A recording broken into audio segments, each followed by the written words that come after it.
வணக்கம். இதுதான் எடாமாமி பீன்ஸ் அப்படிங்கிறது. இது பார்க்குறதுக்கு மொச்சை கொட்டை மாதிரியே இருக்கும். இது முக்கியமாக சோயா வகையை சேர்ந்தது. நிறைய வெளிநாட்டில் இதை உணவாக எடுத்துக்கிறாங்க.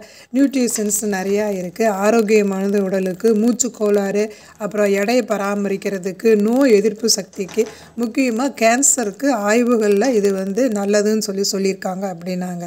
இதெல்லாம் யார் எனக்கு சொன்னதுன்னா கடையில் இருக்கவங்க சொன்னாங்க. பெங்களூரில் ஒரு கடையில் தான் இதை நான் பார்த்தேன்.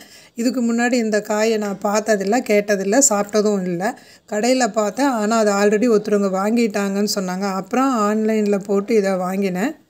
இது மேலே பார்த்திங்கன்னா லேசாக அப்படியே பஞ்சு மாதிரி இருக்குது. தோலை உரிச்சிட்டோம்னா இந்த மாதிரி நல்லா அழகாக மொச்சைக்கொட்டை மாதிரியே இருக்குது. சாப்பிட்றதுக்கு நல்ல டேஸ்ட்டாக இருந்துச்சு.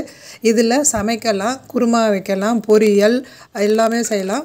நானும் சமைச்சேன். அதை லிங்க்கில் ஏதாவது கொடுக்க முடிஞ்சால் நான் அதை கொடுக்குறேன். நல்லா மசால் மாதிரி செஞ்சு அதில் இதை தோலோடவே போட்டு அதை நல்லா வதக்கி விட்டுருந்தாங்க. அதுவும் நல்ல டேஸ்ட்டாக இருந்துச்சு.